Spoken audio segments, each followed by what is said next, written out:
तुम चंदे आनंद हो चेनंद सहाव परम तत्व पद वेद कहो नमियो सिद्ध सुभाव गुरु वेद से गुपति रुई गुपति ज्ञान सहकार आरण धरण समर्थ मुनि गुरु संसार निवास धम्म जो चिन्हवि अर्थ तीर्थ जो भय विनाश भव जो ममल ज्ञान बल एको गुरु को धर्म को साची को परम भाव श्री वह किपनिक मोहम्मद बाबुल्ला का था जी, जहाँ पात्र 3 दान 4 की अद्भुत महिमा गुरु महाराज कह रहे हैं। 2 गाथा अपन मंगलाचरण के लिए लेंगे। चलिए। तमे भुवन तमे भुवन भुवन ज्ञान सुइयो तमे अवहि भुवन बहु मध्यम सुई ज्ञान संजो जम चहिन पात वन्ने बहु मति समय संजुक्त सहुतु सहयार समय सुई वन शब्द दर्शन बोले पात्र 3 दान 4 रासो सुना गाथा की जय हो।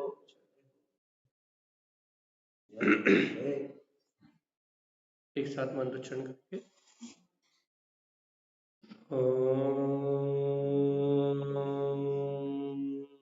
नमः वंशिते नमो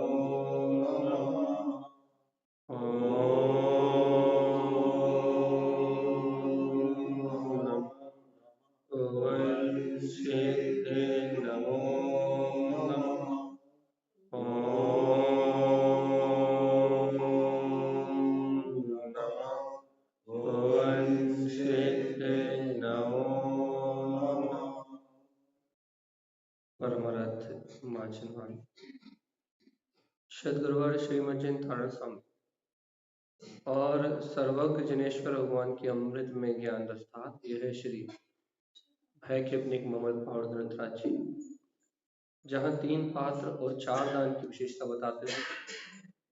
आचार्य श्रीमद जयंत नारायण स्वामी जी हमें आत्मरमणता की बहुत गहरी प्रेरणा दे रहे हैं।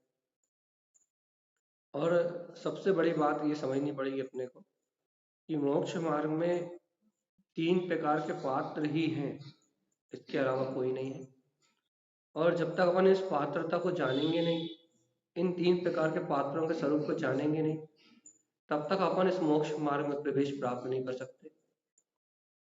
क्योंकि मोक्ष मार्ग में प्रवेश प्राप्त करने के लिए पात्रता ही अनिवार्य है। अब वो पात्रता जहिन पात्र जघन्य पात्र की है, उत्तम पात्र की है या मध्यम पात्र की है, ये अपना अपना भूमिका का पुरुषार्थ है, लेकिन पात्रता जरूरी है, ये बात है।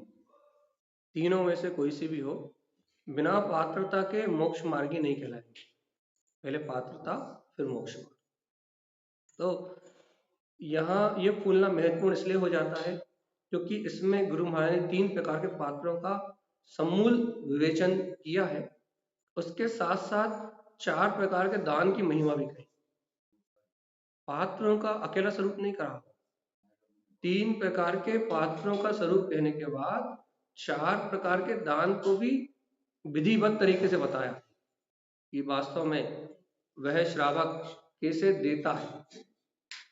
श्रावक तो श्रावक देता है, पात्र देता है। कितनी गजब की बात है। श्रावक जिसे अपन सामान्य समझते हैं वो देता है, वो दाता है, और पात्र जिसे अपन विशेष समझते हैं वो लेता है। लेकिन वो जो श्रावक है वो भी मध्यम पात्र है, तब वो देने का अधिकारी है।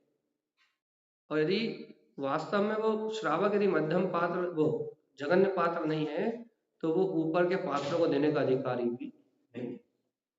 पात्र है तो देने का अधिकारी, दाता होने का सौभाग्य है। अगर जघन्य पात्र है तो, हाँ, यदि जघन्य पात्र है तो देने का अधिकारी है, तो जघन्य पात्र है तो उसका दिया हुआ दान उसे नियम से निर्माण का फल देगा, मुक्ति का फल देगा। यदि जघन्य पात्र दान दे रहा है तो फिर उसके द्वारा दिया हुआ दान मुक्ति का फल देगा, संसार परिभ्रमण को नाश कर देगा, अनंत अनंत काल तक संसार भ्रमण की यात्रा को खत्म करेगा। वो ऐसा पुण्य बांधेगा, जघन्य पात्र ऐसा पुण्य बांधेगा दान देने के भाव से, या दान देने की जो अंतर विशुद्धि परिणति है उससे। और यदि देने वाला पात्र नहीं तो दान तो कहलाएगा नहीं, क्योंकि आगम में 3 प्रकार के पात्रों के द्वारा ही दान कहलाता है, तो दान नहीं कहलाएगा। फिर वो मात्र एक क्रिया है जो थोड़े बहुत पुण्य का कारण बनेगी। जो पुण्य तो मिलेगा ही दान देगा तो, लेकिन वो दान आगम में दान स्वीकार नहीं किया गया। सम्यक सन्मुख हो तो जिनवाणी दान स्वीकार करती है, और यदि सम्यक सन्मुख ना हो तो दान को स्वीकार ही नहीं किया जाता। अपन तो न जाने कहाँ कहाँ क्या क्या दे रहे हैं और उसे दान मान रहे हैं। आगम को देखो, आप जिनवाणी को देखो, आगम से मिलान करो कि देने वाला कौन है और लेने वाला। चंदन वाला, हाँ, तो देने वाले की पात्रता क्या है और लेने वाले की पात्रता, इसलिए पात्र फूलना इतनी महत्वपूर्ण हो जाती है, इसलिए इतनी महत्वपूर्ण हो जाती है कि इसमें देने वाले और लेने वाले दोनों की भूमिका को स्पष्ट किया। और क्या देना, कैसे देना, किस भाव से देना, वो भी स्पष्ट किया। देने की पात्रता किसमें है और देने वाले के भाव परिणाम क्या रहेंगे, उसकी दशा, अंतर दशा कैसी रहेगी, और किसको देते समय कैसी दशा रहेगी। उत्तम पात्र को देगा जब कैसी दशा रहेगी, जघन्य पात्र को देगा जब कैसी दशा रहेगी। तो एक एक बात का बारीकी से निरूपण है इस फूलना को। यदि अपन गहराई से मथे इस फूलना को, यदि हम निश्चय और व्यवहार को सापेक्ष रख के थोड़ी गहराई से मथे, तो इस फूलना में संपूर्ण रूप से मोक्ष का मार्ग दे दिया है, संपूर्ण रूप से मोक्ष मार्ग दे दिया। तब क्या करना अपने को, पात्र होना है कि नहीं। मेरा पात्र हुए दान नहीं स्वीकार नहीं करेंगे, मोक्ष मार्ग। अब बाहर में कछु भी करते रहो, उससे कोई दिक्कत नहीं। चलिए ध्यान से, गाथा नंबर 8 तक अपन कर चुके थे। यदि रिवीजन करेंगे तो फिर समय निकल जाएगा। अपन चलते हैं सीधे 9 नंबर की गाथा की ओर। गाथा नंबर 8 में मध्यम पात्र की बात थी, अपन ने कल अनुमोदना करी थी मध्यम पात्र की। आज अपन चलते हैं गाथा नंबर 9 की ओर, जहां गुरु महाराज मुक्ति मार्ग का जो साधक होता है, ज्ञानी साधक, मुक्ति मार्ग की साधना करने वाला जो ज्ञानी साधक होता है, उसकी अंतरदशा क्या होती है, इसको क्या है। क्योंकि ज्ञानी साधक ही तो है जो आगे बढ़ेगा। मुक्ति मार्ग का जो साधक है, वो साधक अपनी पूरी ताकत लगा के आगे बढ़ेगा ना। तो मुक्ति मार्ग के साधक की दशा, अंतर की बात चल रही है यहाँ। गाथा नंबर 9 बड़े भाव से पढ़ेंगे और उसके अर्थ को ग्रहण करने का अभ्यास करेंगे। चलिए।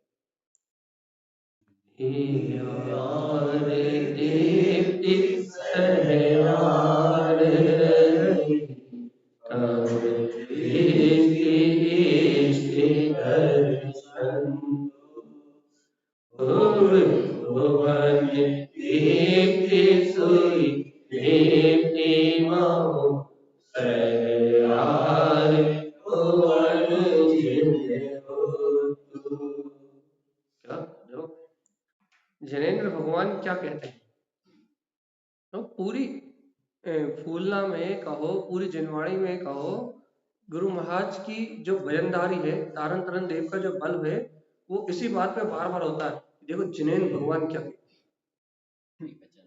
मतलब वो बिल्कुल जिन तू हर बार वो बिल्कुल प्रमाण करके चलते हैं कि ये मनमाना मार्ग नहीं। इससे बार बार अपने को बोध आना चाहिए। जितने बार जिनोक्तु शब्द आता है ना, ये मंदिरों में भगने का मार्ग नहीं है। ये मार्ग जिनुक्तु, ये जिनेंद्र भगवान के द्वारा कहा हुआ मार्ग है। यदि आप उससे थोड़े भी ऊपर नीचे हुए, विचलित हुए, यदि आपने उस मार्ग में थोड़ी भी लापरवाही करी, तो फिर आपको स्वानुभूति का जो लाभ है वो नहीं। जितने बार जिनुक्तु आता है ना, उससे अपनी अंतर चेतना को ये प्रमाण होना चाहिए, उससे अपनी अंतरात्मा को ये प्रमाण होना चाहिए कि जिनुक्तु कह रहे हैं, जिनुक्तु कह रहे हैं। इसका मतलब कि जिनेंद्र देव द्वारा कहा हुआ, जिनेंद्र द्वारा कहा हुआ, जिनेंद्र परमात्मा द्वारा दर्शाया हुआ कि लगे मनमाना मार्ग नहीं है। ये अनादि से जो जिनवर परमात्मा ने जिस परंपरा को कहा है कि उसी परंपरा से निर्वाण से नियम से मोक्ष का मार्ग, मनमानी कल्पना नहीं। ये गुरुदेव ने कोई नया अध्याय नहीं खोला, यही मार्ग अनादि से जिनेश्वर परमात्माओं ने दिया था कि वो ही शाश्वत परंपरा चल रही है। इतनी अंतर आत्मा से श्रद्धा होगी तब आपका चित्त अपने उपयोग में ठहरेगा और तब अंतर अनुभूति होगी। और यदि थोड़ा भी इधर उधर गए तो चित्त नहीं रुकेगा, और जब तक वो चित्त नहीं रुकेगा एक सेकंड के लिए, जैसे एक समय कहते हैं, जब तक एक सेकंड के लिए निशंक होकर अंदर नहीं रुकेगा ना, जब तक तड़पते रहोगे जीवन भर, रोते रहोगे बस, क्योंकि उस परमात्मा से मिलन किए बिना आनंद जैसा कोई विषय है ही नहीं। इसलिए बार बार कह रहा है कुछ समय के लिए सिर्फ अपने आप को मोक्ष मार्ग में गुरु महाराज के प्रति समर्पण कर दो। मतलब आदमी कहते बैराग या साधु है, तो ये फिर इनकी भूमिकाएं नीचे क्यों हो जाती है? मतलब जब बैराग तो मोक्ष में जाने के लिए पात्रता नहीं जाती, बिना पात्रता के वैराग नहीं हुआ। बिना पात्रता के वैराग कहाँ से होगा? अच्छा, बिना सम्यक ज्ञान के वैराग कहाँ से लाओ? ज्ञान का पूरक है वैराग। अब सम्यक ज्ञान हुआ नहीं है, हाँ, किसी घटना से प्रभावित होके यदि विरक्त भी हो गए तो फिर क्या होता है, फिर वो व्यक्ति शुभ राग में क्रिया में लग जाए, क्रिया में वो क्या करता है, वो जीव ज्ञान मार्ग को नहीं जानता, आत्मा की रमणता को नहीं जानता, शुद्ध उपयोग को नहीं जानता, तो उस जीव का वैराग्य क्या करता है, एक घर छोड़ दिया या धर्मशाला का काम करने लगे, बस घर छोड़ दिया, समाज की व्यवस्था मिलाने लगे, घर छोड़ दिया कि लगे यहाँ वहां के काम करने लगे, भगवान के नाम पे ही, प्रभावना के नाम पे ही राग बांटने लगे और समझते हैं ये राग हमारे काम में आए। घर को बैराग होगा, वो राग 10 गुना ज्यादा हो जाता, मंदिर बनवा वैराग नहीं होता। मंदिर बनवा लो, पूजा करवा लो, पाठ करवा लो, और कितना बड़ा राग, स्वयं बैठे हैं राग पूर्वक खुद की पूजा हो रही है, सोचो कितना बड़ा पाखंड, खुद की पूजा करवा रहा है बुद्धिपूर्वक। तो कहले भाई आचार भक्ति कही तो है, जब आचार अपने अंतर ध्यान में लीन होते हैं तब उनकी भक्ति होती है, नोदा भक्ति। ये थोड़ी ना रात में दीपक आते जला के वो बैठे हैं देख रहे हैं हंस रहा है उनकी भक्ति हो रही, ये राग रंग नहीं तो क्या। तो यहाँ बात ये होनी चाहिए कि मार्ग राग बढ़ाने का नहीं है, मार्ग काहे का, क्रिया भी नहीं, पाखंड है, 7.5 करोड़ की गिनती पूरी होगी। तो उनको ज्यादा लगेगा कि जो समाज करवाना, वो पत्थर की नौका को ज्यादा दोष लगेगा, तो वो करने वाले पहले दूसरे नरक में जाएंगे और वो करवाने वाला तीसरे चौथे में जाएगा, नीचे की गाड़ी बढ़ेगी। तो अपनी बात ये चल रही है कि यहाँ बोध तो आए कि ये मार्ग राग का है कि वैराग। यहाँ पहले अपनी चैतन्यता जगे तो गुरु महाराज बार बार जिनुक्तु जिनुक्तु जिनुक्तु जिनुक्तु जिनुक्तु जिनुक्तु क्यों बार बार जिनेंद्र भगवान की बात को प्रमाण करा रहे हैं?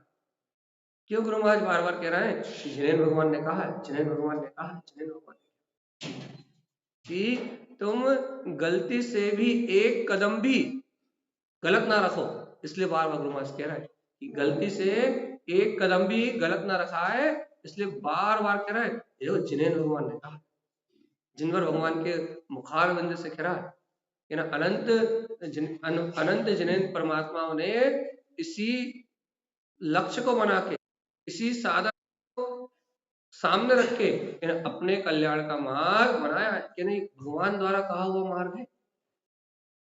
अच्छा कहना, क्या कहा भगवान ने?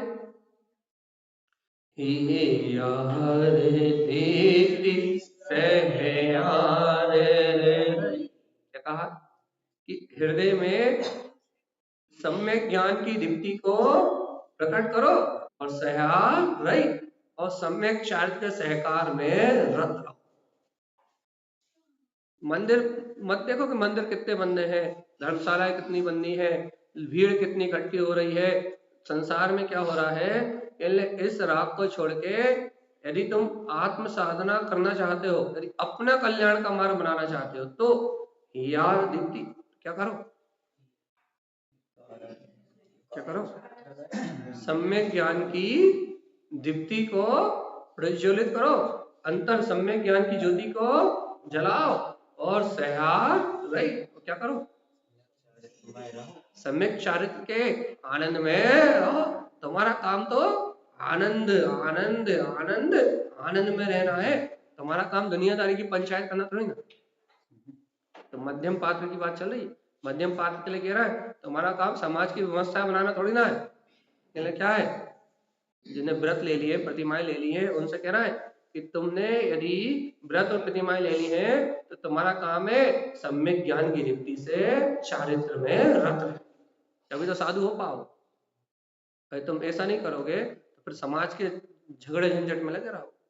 तो तुम्हारा काम क्या है, तुम्हारा काम है सम्यक ज्ञान की दीप्ति को प्रकट कर रहा है, हमने सम्यक ज्ञान की ज्योति जगाई है।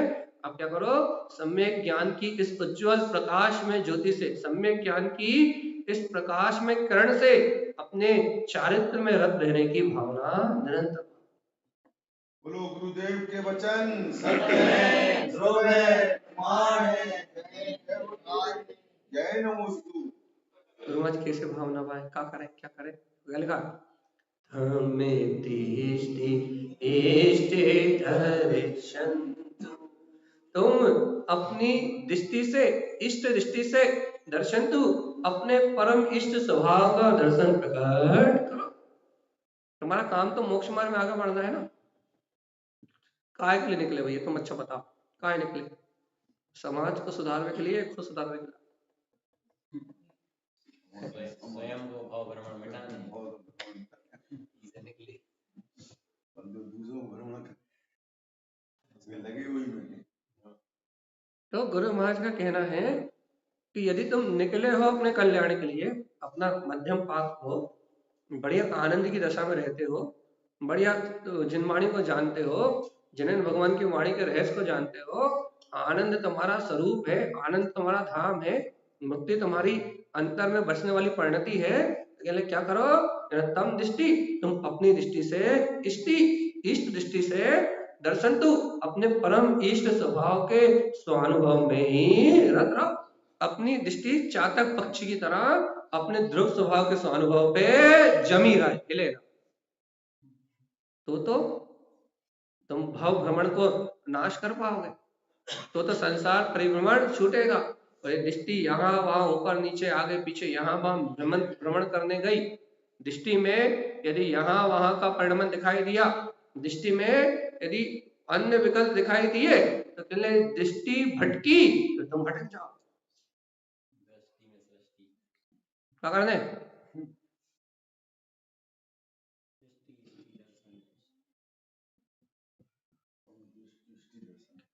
अरे अपनी भूमिका में भी स्वीकार करो कि अपने को भी सम्यक ज्ञान की ज्योति को जगा के सम्यकता चरण चारित्र में रत रहना है।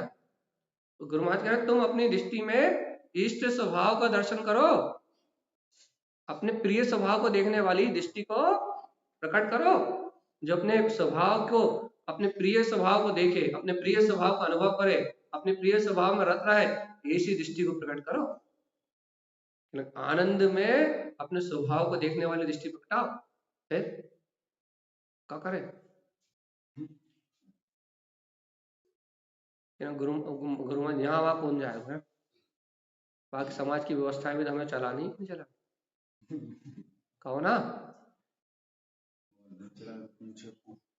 और सबसे बड़ी बात तो सम्मान की है। यदि हम नहीं जाएंगे तो हमारी मोड़ा मोड़ी की शादी नहीं होगी, और जो लोग जा रहे हैं उनकी तो होगी सब। टेंशन तो सिर्फ जनरंजन राग की, अपने भाग पे भरोसा बिल्कुल नहीं। जैन भगवान ने जो कही है कि वस्तु का स्वभाव अर्थात हर द्रव्य का परिणमन अपनी योग्यता अनुसार चलेगा, तो विश्वास तो बिल्कुल नहीं है। इस साइड किसको, पीछे वालों को दिक्कत हो रही? पीछे बैठ जाओ पड़ेगा पूरे से। नहीं, इस साइड खिसक के बैठो। ऐसे खम्मा क्या बैठा?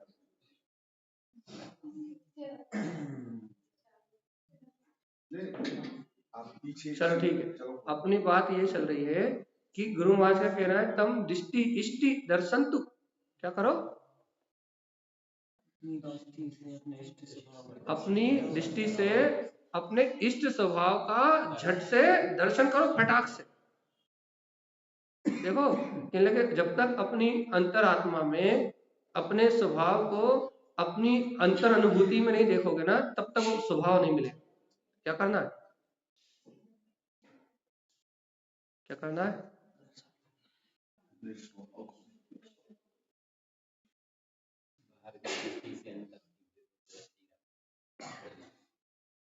बहुत सूक्ष्म बात है। देखो गुरु महाराज करें, ही यार दीप्ति से यार रही तम इष्टि इष्टि दर्शन तु भुवन दीप्ति सूर्य दीप्ति मऊ सह यार भुवन झेले रो।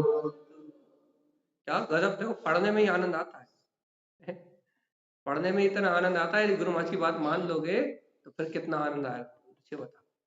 क्या कह रहे हैं? अच्छे ध्यान से देखो, कह रहे हैं ओवन ओवन दीप्ति, क्या देखो देखो प्रकट हो गई है सम्यक ज्ञान की दीप्ति, शुद्धात्म स्वभाव के वैभव को झलकाने वाली, शुद्ध आत्म सत्ता के अतीन्द्रिय शुद्ध वैभव को झलकाने वाली, शुद्धात्म तत्व का प्रकाश करने वाली सुई दीप्ति, स्वयं की अंतर ज्ञान ज्योति प्रकाश हो गई है। अब इसी में रहो। अब का है बहुत बिल्कुल 100% वाली बात है। यहाँ खोट नहीं चलेगी, श्रद्धा की खोट नहीं चलेगी। या थोड़ा सा भी यदि श्रद्धा में खोट हुई, यहाँ प्रवेश नहीं मिलेगा। बिल्कुल 100%, बिल्कुल 100% प्योर होके आओ, अंतर से पूर्ण रूप से समर्पण करके आओ। और ओवन दीप्ति, देखो देखो देखो उत्पन्न हुई है सम्यक ज्ञान की जगमगाती हुई दीप्ति, अपने शुद्धात्म तत्व का शुद्धम प्रकाशम, अपने शुद्धात्म तत्व का प्रकाश करती हुई वो ओवन दीप्ति, दीप्ति प्रकट हो गई सम्यक ज्ञान की। तो गुरु महाराज क्या करें, क्या करें? इस दीप्ति से क्या करें?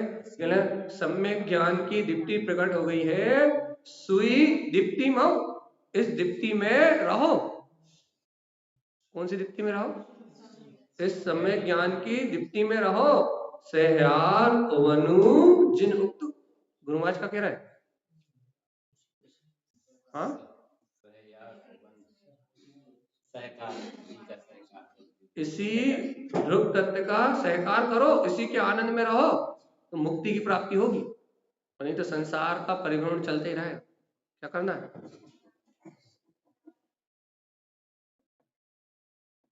क्या करना है?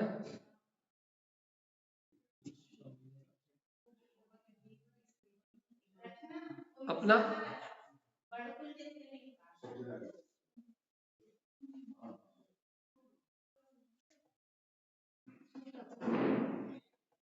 चलो, जिनको हुई वो टेंशन बोले, अपन टेंशन मत लो। उधर आप कांगन में बैठ जाओ जरा पीछे।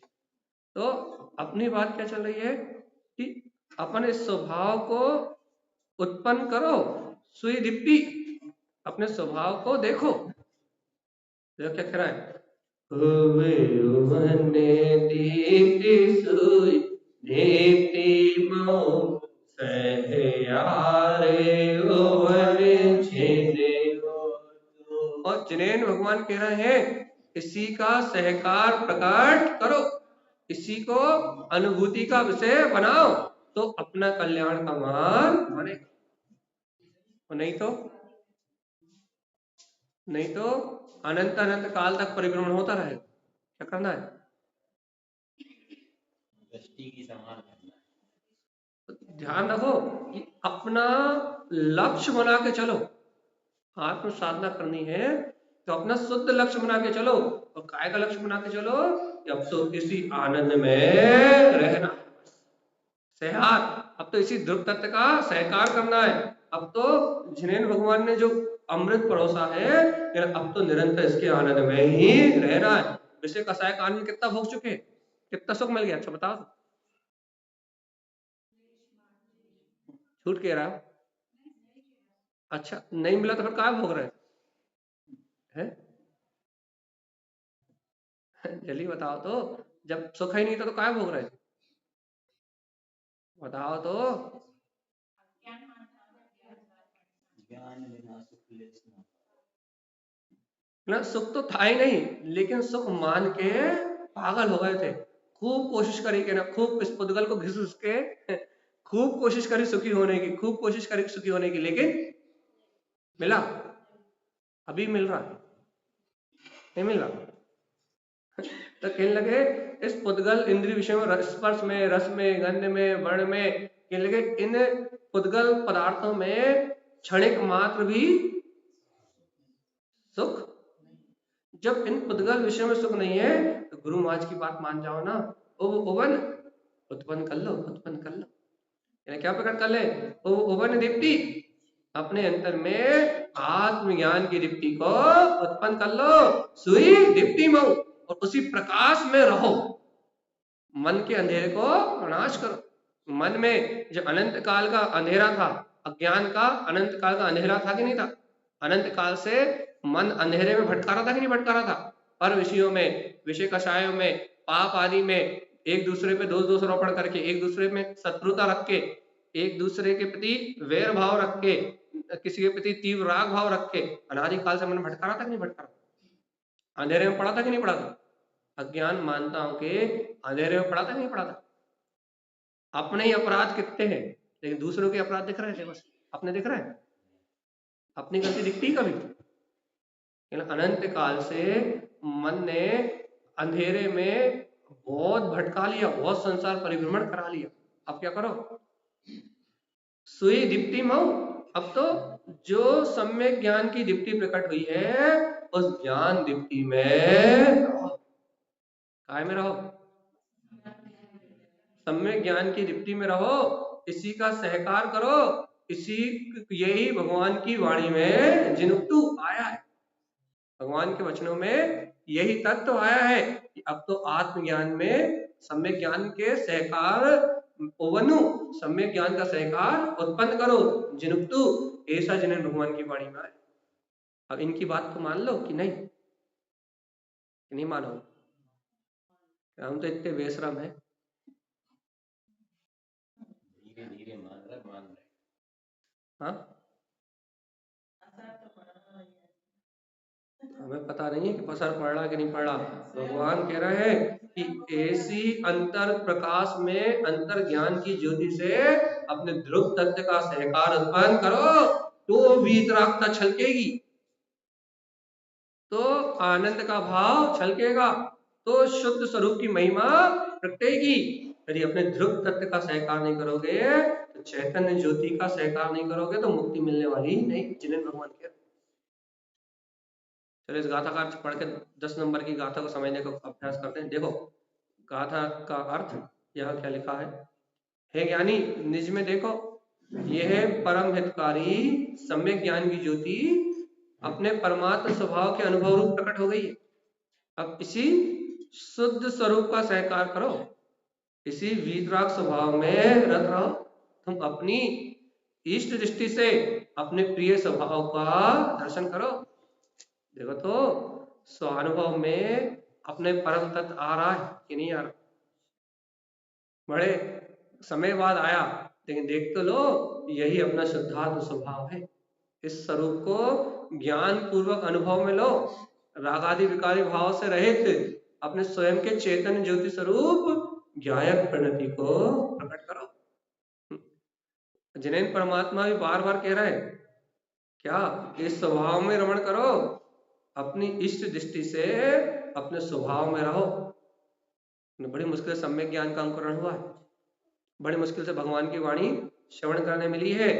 इसमें ही रमण करते हुए अब शुद्ध भाव को ग्रहण कर मुक्ति श्री का वर्ण कर लो। अब कसाय भाव में क्या, अब कसाय भाव में मत उलझो, कसाय भाव की बात मत करो, अब तो मुक्ति श्री की बात करो। अब बाहर में कौन क्या कह रहा है ये विकल्प छोड़ दो, अब तो आत्म कल्याण की बात करो कि अंतर में अपना ध्रुव त्रिकाली शुद्धात्मा है। अब तो त्रिकाली के अनुभव की बात करो, शुद्धात्मा के अनुभव की बात करो। गुरु महाराज का कहते हैं कछु पकड़ में नहीं आती, आती। देखिए गाथा नंबर 10 का वांचन करते हैं अपन, चलिए। दीप्ति भुवन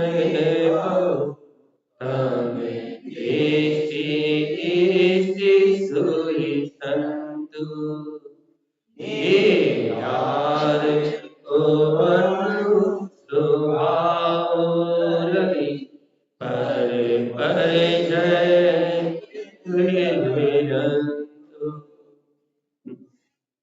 गुरु महाराज क्या कह रहा है, सहयार दीप्ति। ठीक है भैया, सम्यक चारित्र में आचरण करने रूप उनके अंदर सम्यक ज्ञान की दीप्ति जगमगा है, चारित्र का प्रकाश हो रहा है।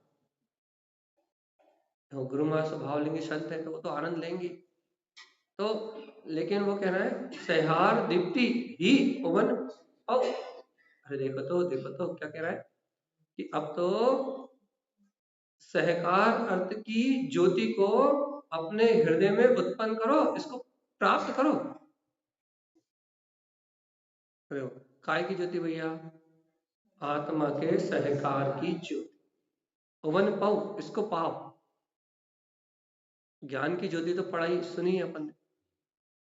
अब देखो ज्योति का अर्थ सिर्फ ज्ञान की ज्योति नहीं होता, ज्योति शब्द में तीनों समाहित, दर्शन भी, ज्ञान भी, उच्चारण। तो अपन के दर्शन का प्रकाश हो गया है, ज्ञान का ज्ञान का प्रकाश हो गया है, चारित्र का प्रकाश हो गया, कहते हैं कि नहीं। तो यहाँ प्रकाश से मतलब सिर्फ ज्ञान से नहीं है, यहाँ प्रकाश से मतलब है आचरण से, चारित्र से। तो गुरु महाराज कह रहे हैं सहयार दीप्ति, क्या हो गया है, शुद्ध चारित्र का प्रकाश हो रहा है, चारित्र में रमणता हो रही। और गुरु महाराज तो बीच के संत है, उन्हें कुछ भी हो सकता है ना। और कह रहा है ही पवन पाओ, हृदय में अपना पद उत्पन्न हो गया, उनकी बात बता रहे हैं। अब हम अपनी बात सुन ले कि अपने अंतर में क्या ऐसा आचरण हो रहा है, कैसा आचरण कि मैं शुद्ध आत्मा हूं, क्या पवन पाओ, क्या अपने हृदय में ऐसा पद प्रकट हो रहा है। तो सबसे बड़ी बात है कि अपने हृदय में बैठे हुए हृदयस्थ परमात्मा में अपना आचरण प्रकट हो जाए, सबसे बड़ी बात है। क्योंकि पहले बात तो जीवों को विश्वास नहीं होता कि हृदय में अपने अंतर में वो परमात्मा सत्ता है। पहली बात तो जीवों को विश्वास नहीं होता कि अपने हृदय में परमात्मा है। और यदि विश्वास हो भी जाए जैसे तैसे, यदि श्रवण करते करते विश्वास हो भी जाए कि हाँ है, तो फिर इतनी सल शंकाएं और चिंताएं हैं कि यदि थोड़ा बहुत विश्वास जगे भी, थोड़ी बहुत यदि अंतर में विश्वास जगे भी, थोड़ा बहुत विश्वास बढ़े भी, तो क्या होता है, शल्य शंकाएं और ये नाना प्रकार की धाराएं आती हैं और जीव को अपने स्वभाव में रत होने नहीं। यहाँ वहां के विकल्प आते हैं, यहाँ वहां की चिंताएं उठती हैं और जीव उस परमात्मा सत्ता है ऐसा पूर्ण विश्वास नहीं कर पाता। तो थोड़ा बहुत करता भी है तो सल शंकाओं में वापस बह जाता है और उसके आनंद में रत, उसमें आचरण नहीं कर पाता। आचरण करने से अभिप्राय क्या है? लीनता रूप आचरण तो अभी अपना नहीं होगा वर्तमान में, क्योंकि चारित्र रूप आचरण तो ये उत्तम पात्र और मध्यम पात्र लोगों के लिए कहा है। जगन पात की गाथा तो अगली है, गाथा नंबर 11 नंबर की गाथा है जो है जगन्य पात्र की। ये 10 नंबर की जो गाथा है वो मध्यम पात्र और उत्तम पात्र की चल रही है। तो यहाँ मध्यम पात्र जो मोक्ष मार्ग में आचरण करने वाला है, गुरु महाराज कह रहा है इसके अंतर में सहकार चारित्र की दीप्ति प्रकट हो गई है। चारित्र मतलब अपने स्वभाव में शुद्ध भाव में रमण कर रहा है, हृदय में अपना पद प्रकट हो गया है। हृदय में पद प्रकट हो गया मतलब देखो अपन दिन रात दुकान के काम में और चौके काम में व्यस्त रहते कि नहीं? अपने हृदय में काय की सल चलती रहती, उसी की है ना। और मध्यम पात्र ने क्या करा है, संसार की सारी पाप रूप जो प्रवृत्ति थी उसका क्या कर दिया, त्याग करा कि नहीं करा? मध्यम पात्र ने इस संसार की उन प्रवृत्तियों को त्याग करा कि नहीं करा? तो अब उसका चित्त में तो ये विकार है ही नहीं। जो ग्रस्त जीवों के मन में होते हैं, जो ग्रस्त श्रावकों के मन में होते हैं, वो विकार तो उसके अंदर है नहीं, वैसा अज्ञान भी नहीं है गहरा। अब वैसा गहरा अज्ञान ना होने के कारण से उनके अंतर में क्या हो रहा है, सह्यार दीप्ति भुवन। अब उनके हृदय में जिस परमात्मा को आपने और हमने स्वीकार किया है ना, उनके हृदय में उस परमात्मा स्वभाव में चरण हो रहा है, इसलिए वो मध्यम पात्र है। उनको वो चारित्र रूप अनुभव में आ रहा है परमात्मा। अभी अपन कह रहे हैं कि है और वो आनंद ले रहा है बढ़िया। उस सुख स्वरूपी परमात्मा का सहकार करके अंतर स्वानुभूति रूप चारित्र रमणता का आनंद ले रहा है। और क्या कर रहा है, क्या कह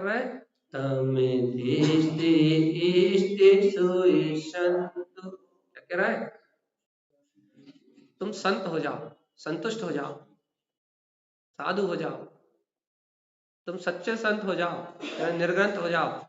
कैसे? तम दृष्टि इष्टि सुई, तुम अपने स्वयं को, अपने इष्ट स्वभाव को अपनी दृष्टि से देखो, अपनी इष्ट दृष्टि से अपने स्वयं के स्वभाव को निहारो, संतु और अंतर में संतुष्ट हो जाओ। अर्थात व्यवहार में कहे तो साधु हो जाओ, संत हो जाओ, साधक बन जाओ जल्दी से। क्या कह रहे हो गुरु महाराज? बहुत हो गए पाप, बहुत हो गया संसार कार्य, अब तो फुर्सत रहो, फुर्सत में रहो। क्या करो, अपनी इष्ट दृष्टि से स्वयं के स्वभाव में आचरण करो, स्वयं संतुष्ट रहो। तो कहने लगे यही संत का स्वभाव है। महंत संत वही है जो अपने इष्ट स्वभाव को देख, अपने इष्ट स्वभाव को देखना ही यही संतुष्टि है। जब तक इष्ट स्वभाव को नहीं देखोगे तब तक कल्याण का मार्ग नहीं बनेगा। अपना काम बनाओ फटाफट, क्या करना है,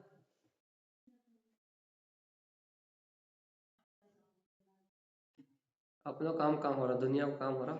सहार जब तक अपने ध्रुव स्वभाव को स्वयं की दृष्टि में नहीं देखोगे तब तक अपना काम होगा भी नहीं। देखो अंतिम बात, हे यारे ओ वर्णम स्वभाव लई पर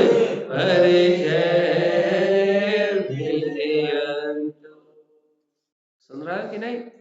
हियार वनु स्वभाव लई, इस हितकार अर्थ से अपने स्वभाव, हितकार अर्थ को उत्पन्न करके स्वभाव लई, अपने ध्रुव स्वभाव को अनुभव में ले लो। अपने अंतर में अपने स्वभाव के अंतर सहकार को ले लो। कैसे? यार वनु, हितकार अर्थ को उत्पन्न करके। देखो गुरु महाराज प्रेरणा दे रहा है कि ज्ञानी साधक ने अपने हृदय में ही अपने हितकारी स्वभाव की अनुभूति को लिया है तो मोक्ष मार्ग बना है। यदि अपनी अनुभूति नहीं लेगा तो ले लो भगवान जी, गुरु महाराज बांट रहे हैं, क्या कह रहे हैं?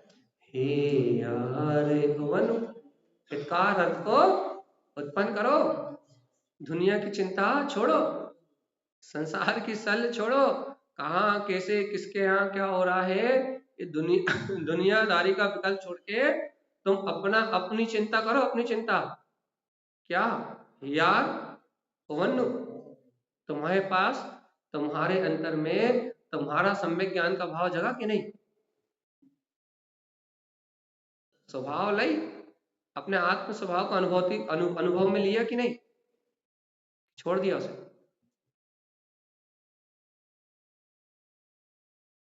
क्यों ले अनुभूति में?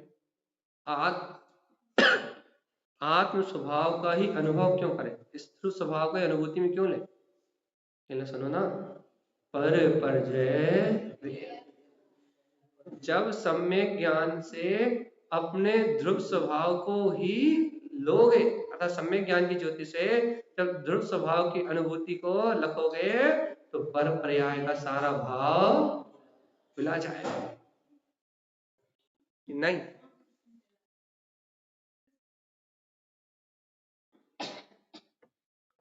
गुरु महाराज अभी संसार में रहना है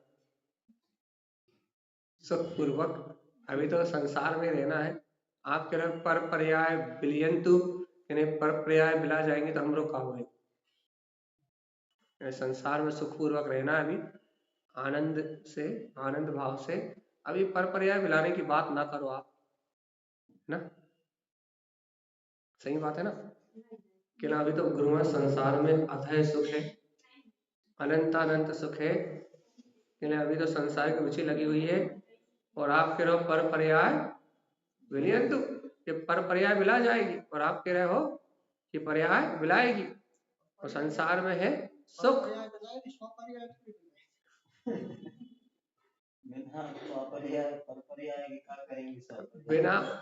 बिना पर पर्याय के क्या करें? घर ना घर रहे, ना मकान रहे, ना दुकान रहे, कच्छु नहीं रहे, तो आनंद कहाँ आएगा?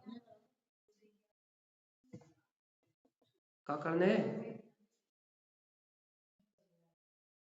कहने लगे? अपने स्वभाव की अनुभूति को, स्वानुभूति को प्रकट करोगे तो पर पर्याय का नाश होगा, तो पर्याय मिलाएगी। और कहना गुरु महाराज पर पर्याय मिला जाएगी तो हम घरे घरे करे का?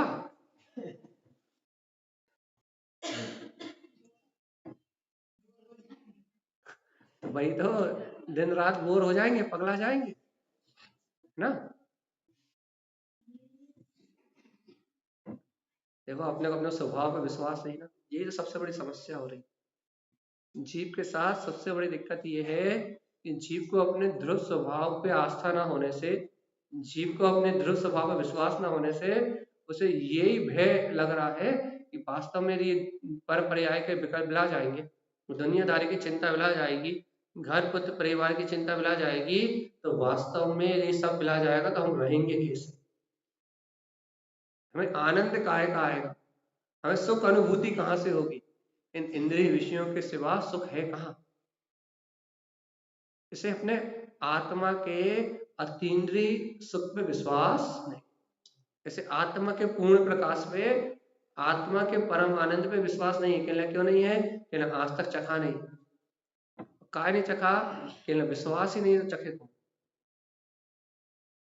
नहीं। ऐसा डर लगता है ना, मान लो अपन 1 सेकंड के लिए अंदर चखने गए, इतने बाहर का कोई रस छूट गया तो फिर दोबारा थोड़ी मिलेगा, है ना? अरे गलती से आत्मा को अनुभव करवे गए, थोड़े ध्यान में लगाओ, थोड़ी जिन्हें भगवान की बात स्वीकार करी और इतने में संसारों कोई काम बिगड़ गओ, कछु काम छूट गओ, तो फिर वो आनंद कहाँ से मिलेगा? डबल से। हाँ, गुलाब जामुन यदि खत्म होगा तो क्या होगा? गलती से हम आत्म अनुभव करने चले गए और इतने में गुलाब जामुन बढ़ गए, फिर हम लोग क्या हो गए, है ना? कि ना इंद्रिय विषयों के सुख पे पूर्ण आस्था है। ये सुख अपना शाश्वत त्रिकाली स्वभाव है, इसके बिना हमारा जीवन नहीं चलेगा। इंद्रिय सुखों पे पूर्ण आस्था है, इंद्रियों के सुख पे पूरी आस्था है, पूरी श्रद्धा है, पूरा समर्पण है। लेकिन अपने अंतर में उत्पन्न जो सुख है, अपना जो स्वभाव है, परमात्मा कह रहा है हियार बनु हितकारक को उत्पन्न करो, स्वभाव लय और अपने अतीन्द्रिय स्वभाव को प्राप्त कर लो। फिर इस पे विश्वास नहीं है ना।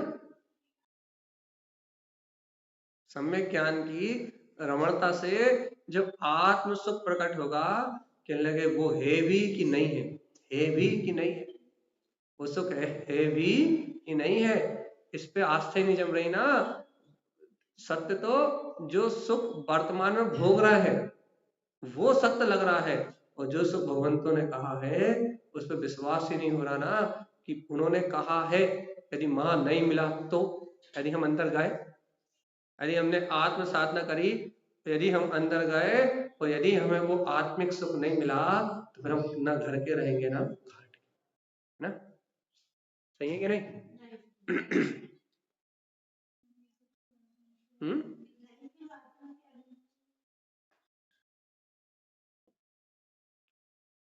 विश्वास नहीं हो रहा ना उस चेतनता पे, उस सुख स्वरूपी आत्मा। गायक में ध्रुव सत्ता वो निरंजन परमात्मा जो इस समय रहने वाले विराजमान है, जिसे गुरु महाराज कह रहा है हे यार हृदय में स्वानुभूति में उस स्वभाव के अनुभव को प्रकट करो लो।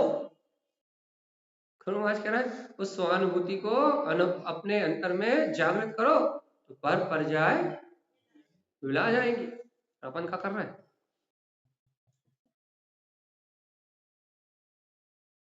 कौन सी आत्मा, कहाँ की आत्मा, कौन सी परमात्मा, है ना, हमें कछु नहीं पता भैया, ठीक है नहीं। देखो मोक्ष मार्ग गहरी आस्था और गहरे समर्पण से चले, थोड़ी सी भी चूक करी तो ये मार्ग फिसल जाएगा।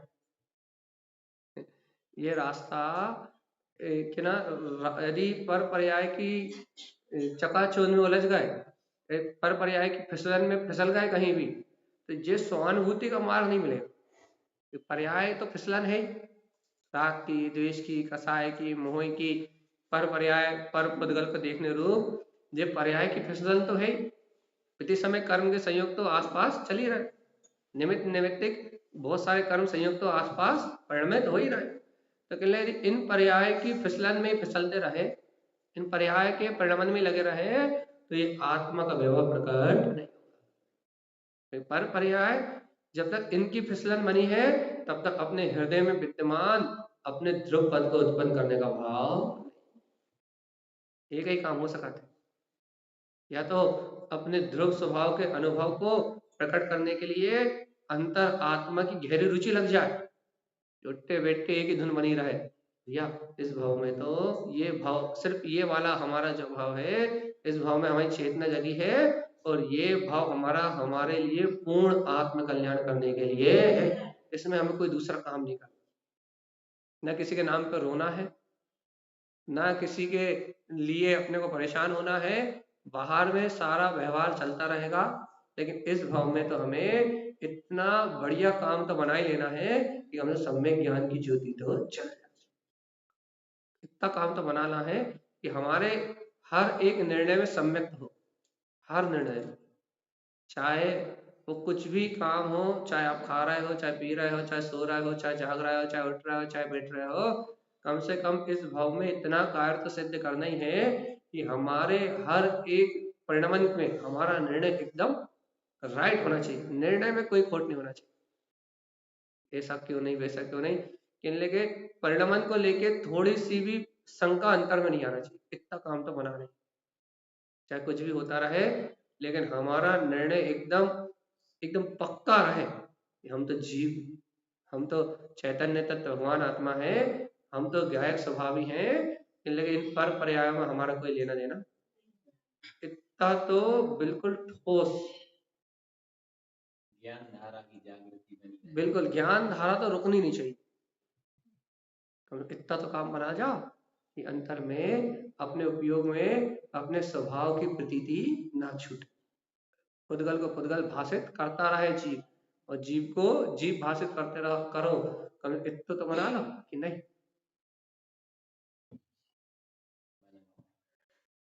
देखो अपन का समझते हैं कि दूसरा अपराधी है,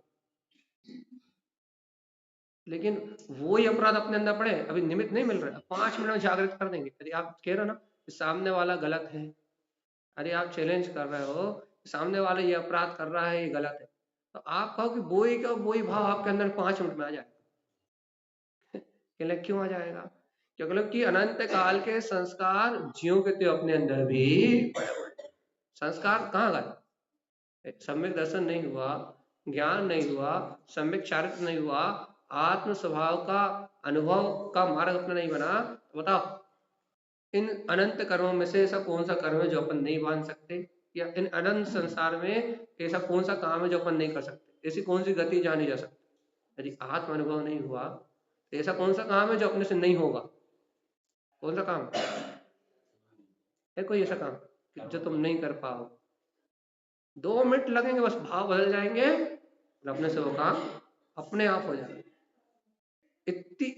इतनी गहरी संस्कारों की पकड़ है अपने अंतर में, इतनी गहरी संस्कारों की पकड़ है, इतनी गहरी संस्कारों की पकड़ है कि अपन पुण्य पाप के सारे काम में 2 सेकंड में रत हो जाएंगे। 2 सेकंड, इतनी देर लगेगी, बस मन बदलेगा और अपन अपने संस्कार अनुरूप परिणमन करने लगे। और संस्कार अपने अंदर ठसाठस भरे, कुछ भी नहीं है जो अपने अंदर ना हो, तभी तो संसार में है कि नहीं? चलो भाई हम तो बदल गए, हमने खूब ठोकर खाली हुई, बदल गए। हाँ 2 मिनट लगेंगे, बस वापस निमित्त मिलेंगे, संयोग मिलेंगे, परिणति पलट जाएगी। काय पलट जाएगी? क्योंकि सम्यक ज्ञान की ज्योति नहीं जली ना, सत्य का निर्णय नहीं हुआ ना, वस्तु स्वभाव की गहन स्वीकारता नहीं हुई ना, तो यहाँ निमित्त मिलेगा और महाभाव क्रिया सब बदल जाए। भाई तुम चाहते हैं, हम चाहते हैं कि हमारा कभी वो बदले ही नहीं, हमारे भाव कभी बदले ही नहीं, हमारी परिणति कभी विकृत हुई नहीं हो ना। यदि ऐसा चाहते हैं तो पहले हियार मनु हृदय में प्रकट तो करो सम्यक ज्ञान की ज्योति। सम्यक ज्ञान का प्रकाश प्रकट हो जाएगा तो फिर संयोग मिलेंगे, लेकिन आपकी परिणति नहीं पलटी। तो तीव्र कर्म धारा आ जाए वो बात अलग है, तो आएगी और चली जाएगी, लेकिन वहां आपका जो अंतर पुरुषार्थ है वो नहीं दबेगा। कर्म संयोग तो आएंगे, और लेकिन यार बन्नु स्वभाव क्या करना है? कितने समझा लो कहना भैया कच्छू नहीं करने हमें है, क्या करना है?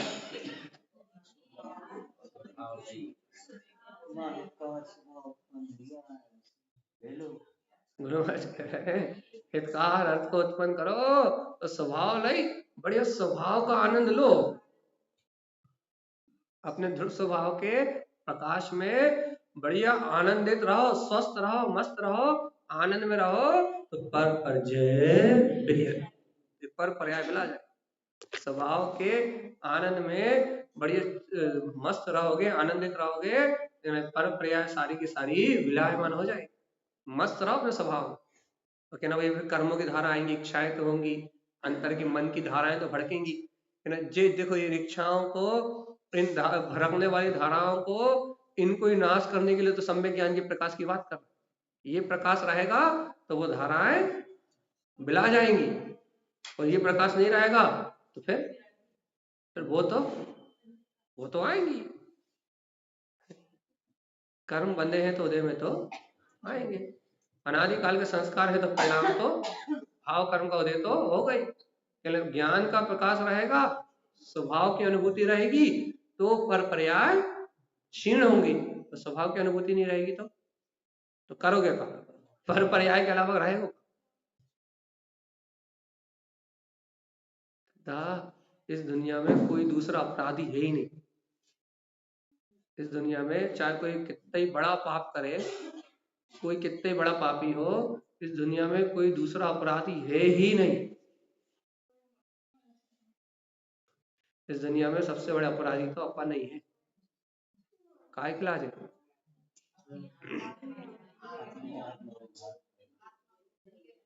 अपन ने ना जाने कितने लोगों को अपराधी ठहरा के उनके अपराध की गिनती तो करी, उन पर लांछन लगाया, उनको तो दोषारोपित किया, लेकिन अपने अंतर में ज्यों के त्यों वही संस्कार पड़े। और यदि इस भाव में अपने सम्यक ज्ञान की सत्य ज्योति को प्रकट नहीं किया तो वही के वही संस्कार में अपना जीव भी अनंत काल तक परिणमन करेगा कि नहीं करेगा। तो अपन ही सबसे बड़े अपराधी है यदि अपन ने इस समय अपने सम्यक ज्ञान की ज्योति नहीं जलाई, अपने स्वभाव के अनुभव को प्रकट नहीं किया और निरंतर वस्तु के स्वभाव का सही निर्णय नहीं किया, पर पर्याय का अज्ञान का अंधकार अपने नजरों से नहीं मिलाया, तो इस दुनिया में सबसे बड़े अपराधी और बने ही रहेंगे। क्या कहीं सुधारना तो है ही नहीं, है ना, इस लटना ना एक कंडीशन रहेगी, दूसरे को अपराधी देखना बंद करना पड़ेगा, चाहे कितना ही बड़ा पाप। जीव देखना पड़ेगा। जब तुम महातत्व का निर्णय करोगे और अपने रस, जो तुम्हें रस चाहिए, तो सामने वाले से गिलानी का हमें अपना रस नहीं मिल रहा, और रस मिल जाए तो कुछ गिलानी नहीं, है ना। तो फिर लगे जब तक तुम अपना अज्ञान रस नहीं छोड़ोगे ना, अपनी अज्ञान मानता का जो रस चाहिए, जब तक अपनी अज्ञान मानता का रस नहीं छूटेगा, अपना राग नहीं छूटेगा, जब तक तुम्हारे अंदर सम्यक ज्ञान की ज्योति जलने वाली, अपना राग छोड़ो और सबको, सब मतलब प्रत्येक द्रव्य को उसके स्वभाव से देख नहीं पा रहा तो निर्णय तो करो। निर्णय करने का नाम ही देखना। बाहर वाले सीखो तो कि हम जिन पर्यायों से दोषारोपण कर रहे हैं वो पर्याय कर्म जनित है, और उन कर्म जनित पर्याय के बीच में वो जीव भी सिद्ध स्वरूपी भगवान आत्मा ही है, नहीं जो पापी हो गया, जीव पापी हो गया कि नहीं, नहीं बाबू, पापी नहीं है, जीव पापी है, पर्याय के कारण पापी है। जीव पापी नहीं है, उसके भी कर्मों का उदय चल रहा है। ये बात जिस दिन समझ में आ जाएगी ना, उस दिन जिंदगी में इतनी शांति होगी कि जितनी शांति कभी जीवन में नहीं थी कि ये सारा खेल पर पर्याय का है, और इसलिए चल रहा है क्योंकि सामने वाले कर्म वैसे है, और जिसके जैसे कर्म उदय में आएंगे उसका वैसा परिणमन होगा, होगा कि नहीं होगा। और हमारे कर्म जैसे उदय में आएंगे हमारा परिणमन, आज हमारा परिणमन मान लो अच्छा चल रहा है तो हमारे शुभ कर्म उदय में आ रहे हैं, आज हम मतलब बढ़िया बैठ के प्रवचन कर रहे हैं, अब हमारे कौन सा कर्म का उदय, थोड़ी देर बाद शुभ का आ सकता कि नहीं आ सकता, ये भूमि का बदल सकती कि नहीं बदल सकती। जब किसी का भी परिणमन कर्म धारा से कैसा भी हो सकता है, तो भगवान जी जब किसी का कुछ भी हो सकता है तो हमारा भी परिणमन कुछ भी हो सकता है। और भगवान जी जब परिणमन पे अपना राइट ही नहीं है, अधिकार ही नहीं है, तो भगवान आत्मा क्या करो, दुनिया से दृष्टि हटा के हे यारे ओवन स्वभाव लई पर जय विनयंतु, क्या करो,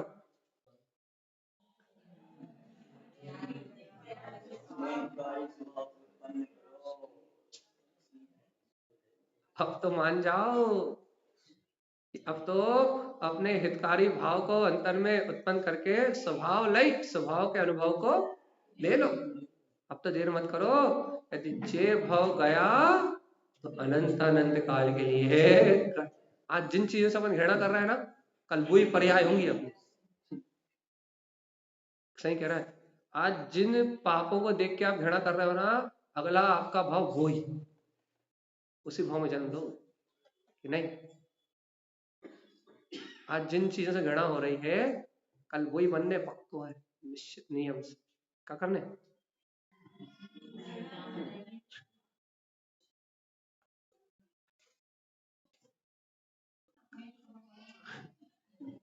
घृणा की दृष्टि से नहीं देखना। क्या करने भगवान जी? अपनी अपनी सामग्री में बस इसलिए कह रहे हैं मंदिर में भगवान देखना बंद कर दो। अंतर में भगवान है। जब तक यहाँ परमात्मा और जन जन में परमात्मा, जीव जीव में वो भगवान के दर्शन ना होने लगे, तब तो मान लो कि कच्छु नहीं भाव। मैं सिद्ध तू सिद्ध सर्व सिद्ध, सिद्धांत लागू कर लो जल्दी से। मैं सिद्ध तू सिद्ध और घर में रहने वाले 5 भी सिद्ध, ये सिद्ध कर लो। पाइथागोरस की ये सिद्धांत की बात ये सिद्ध कर लो आखिरी में कि यहाँ सब जीव आत्मा ही है, यहाँ सब सिद्ध ही है। ये सब सिद्धों का परिणमन वर्तमान में नाना प्रकार चलता हुआ दिख रहा है। इनके परिणमन को मत देखो, इन्हें जीव देखो, इन पे अनुकंपा करो। गलती भी कर दे तो क्षमा कर दो, बेचारे कर्म के मारे हैं। अपन तो ज्ञानी है कि नहीं? देख लो कि बेचारे, क्योंकि हमें मोक्ष जाने हैं इसलिए। भाई तो हम कह रहे हैं, हम क्यों झुके, हम क्षमा क्यों मांगे, हम अच्छे भाव क्यों रखें, हम सबसे मैत्री क्यों करें, हम जीव दया क्यों करें, हम प्रासुक भोजन क्यों ग्रहण करें, हम सब एडजस्टमेंट क्यों करें, क्योंकि हमें जल्दी से मोक्ष जाना है। बस इतनी सी बात। क्योंकि हम करेंगे तो मिलेगा हमें, हम करेंगे तो प्राप्त हमें ही होगा, और हम नहीं करेंगे तो संसार में भटकेंगे भी हम, क्योंकि हमें अपना कल्याण करना है, इसलिए हम सब करेंगे। अब यदि तुम्हें ऐसा लग रहा है कि भैया पुरुषार्थ हम करेंगे मोक्ष बगल वाला जाएगा, तो टेंशन वाली बात। पुरुषार्थ हम करेंगे तो मोक्ष भी हम जाएंगे, है कि नहीं? यदि पुरुषार्थ हम करेंगे, जीव को जीव हम मानेंगे, 6 काय के जीव में अनुकंपा हम रखेंगे, तत्व का निर्णय यदि हम सही करेंगे, वस्तु स्वभाव को यदि सही से स्वीकार हम करेंगे, तो मुक्ति हमारी होगी। इसलिए हमें हमेशा थोड़ा बहुत परिणाम बिगड़ भी जाए तो वापस आके धैर्य से विचार करना है, धीरज से, कि चैतन्य की जागृति गई तो अनंत संसार खड़ा हो जाए। इसलिए आखिरी बात,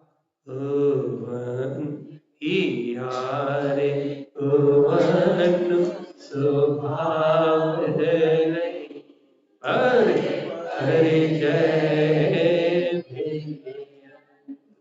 क्या करने?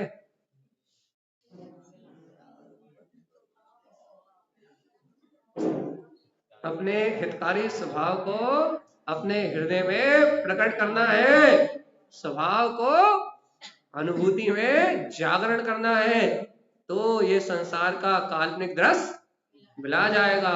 तो शाम को अच्छे से चादर ओढ़ के ठंड में सोच रहोगे तो क्या होगा? नहीं लग जाएगी मोह की। इसलिए गुरु आज कह रहे हैं कि अपने अंतर ज्ञान ज्योति को प्रकट करो, तो मुक्ति श्री को करने की नहीं करना। गुरुदेव के वचन सत्य है।